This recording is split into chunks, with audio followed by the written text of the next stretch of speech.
Longsoran material tanah dan batu setinggi hampir 30 meter sempat menutup total jalur Transflores di kilometer 14.350 dan melumpuhkan akses ND menuju Nagekeo.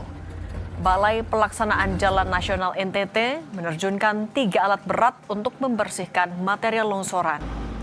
Hingga kini seluruh badan jalan sudah kembali terbuka. Kendaraan roda 2 dan 4 sudah dapat melintas meski masih diberlakukan sistem buka tutup dan pembatasan kecepatan.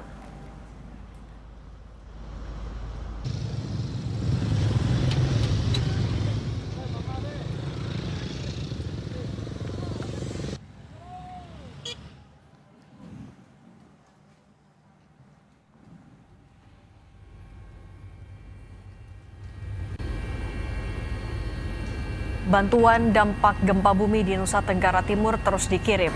Petugas mengirim bantuan melalui jalur udara untuk memudahkan distribusi. Salah satu daerah yang mendapat bantuan adalah di Desa Satar Kampas, Kecamatan Lamba Leda Utara, Manggarai Timur. Bantuan dilakukan melalui jalur udara mengingat masih banyak jalur yang tertutup akibat longsoran gempa. Bantuan dikirim dengan helikopter bersama tim Basarnas.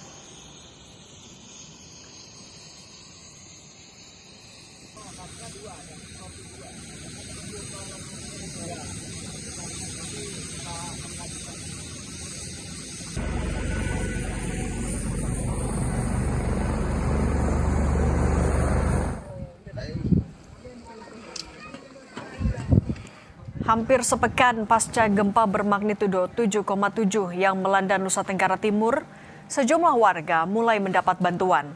Sebelumnya, bantuan terkendala akibat jalur tertutup longsor. Sejumlah daerah yang baru mendapat bantuan adalah di wilayah Kecamatan Lamba Leda Timur, Manggarai Timur. Kepala desa di wilayah ini mengaku senang karena akhirnya warganya bisa mendapat bantuan. Terus air hoce nah.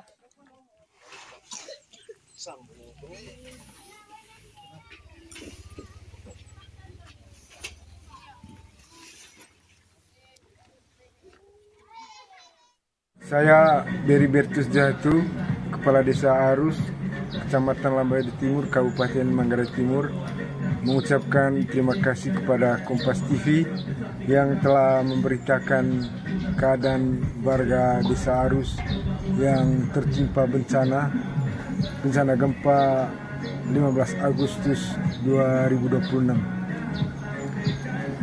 Mulai kemarin bantuan sudah mulai masuk di desa saya, walaupun masih sangat sedikit.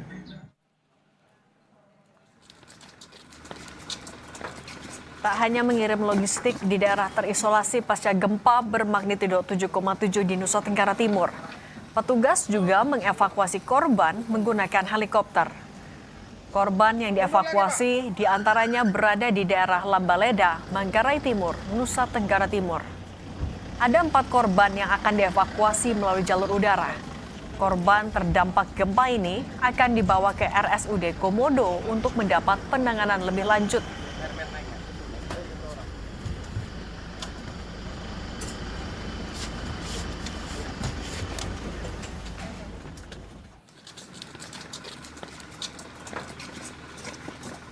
Kita manfaatkan untuk memaksimalkan evakuasi korban yang mengalami kesulitan sehingga diharapkan bisa segera terselamatkan dan teratasi apa yang menjadi terkendala terkait dengan korban yang ada patah tulang dan mungkin termasuk juga akan melaksanakan operasi luka yang dialami oleh korban.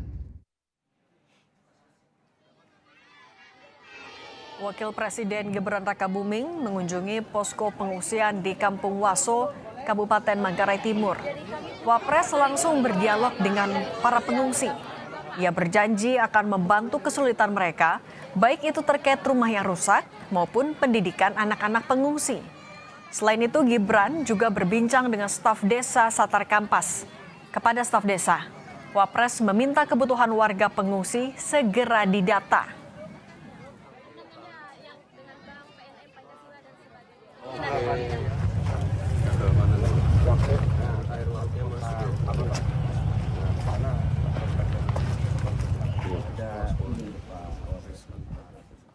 Memasuki hari ke-6 pasca bencana di NTT, masih ada pengungsi yang belum mendapatkan bantuan disebabkan mereka memilih mengungsi mandiri demi menjaga lahan dan binatang peliharaan.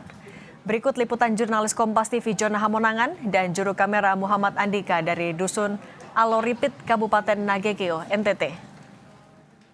Saudara, saat ini saya berada di Nagekeo, tempat ini merupakan salah satu titik awal dari adanya gempa bumi dengan skala 7,7 skala Richter yang berdampak pada wilayah yang ada di Nusa Tenggara Timur. Terkait dengan adanya bantuan yang diberikan pemerintah, memang kalau kita melihat masih ada masyarakat yang belum menerima dikarenakan memang memilih untuk mengungsi mandiri. Nah, tentu saja kita akan menanyakan mengapa memilih untuk mengungsi mandiri, dan ini menjadi sebenarnya salah satu penyebab bantuan sebenarnya tidak terdistribusi dengan lancar, dengan Pak Iqbal. Pak Iqbal, sedikit waktunya saja. Ini kan cukup menarik ya, ketika masyarakat memilih untuk mengungsi secara sentralisasi, tapi Pak Iqbal dan mungkin teman-teman atau saudara yang lain memilih untuk mengungsi mandiri. Kenapa, Pak? Yang pertama, kita di sini kan agak jauh juga dari laut, dan banyak juga kita ada aktivitas yang misalkan ada ternak apa semua, dan yang terutama sekarang dengan begini kayak ada penjarahan barang-barang itu Pak, makanya kita lebih memilih ini bikin posko mandiri biar kita bisa pantau tempat tinggal kita sendiri di sini. Kalau seandainya kita gabung ke salah satu tempat titik pusat, kita sulit untuk melihat atau untuk melihat kondisi atau barang-barang yang ada, karena banyak semua barang-barang ini kan masih tertimbun ini sama reruntuhan. Jadi belum sempat kita ini, karena setiap mau kita ini terjadi gempa-gempa susulan, jadi masih takut semuanya. Untuk bantuan sebenarnya apa saja yang diharapkan untuk diterima mungkin untuk para keluarga Pak Saudara? Oh, iya. Kalau di sini kan kita di dalam tenda ini Pak, yang pertama itu dingin, kita perlukan kayak selimut, kelambu, dan ada juga bayi dan lansia. Bayi mungkin popok, susu, itu yang kita butuhkan. Tapi kalau untuk bantuan dari pemerintah juga sampai sekarang belum kita terima juga, hanya dari LSM saja sekarang. Lokasi kita ini di RT 18, Aloripit, Kelurahan Bay 1. Tepatnya kita di RT 18, Kelurahan Bay 1 Pak, di Aloripit. Ya. Kalau seandainya untuk ini memang kita juga butuh pemeriksaan kayak bayi dan ibu-ibu yang lansia. Demikian wawancara saya dengan Pak Iqbal. Ini adalah salah satu pengungsi yang memilih untuk mengungsi mandiri, dan ini sebenarnya tidak bisa disalahkan dikarenakan untuk mengantisipasi dan mencegah adanya penjarahan seperti itu. Jadi diharapkan adanya langkah nyata dari pemerintah untuk bisa memberikan atau mendistribusikan bantuan kepada mereka. Jona Hamonangan, Muhammad Andika, Kompas TV, Nagekeo, Nusa Tenggara Timur. Saudara, Dana Kemanusiaan Kompas membuka dompet kemanusiaan untuk menampung bantuan pemirsa Kompas TV yang hendak meringankan derita korban gempa di Nusa Tenggara Timur.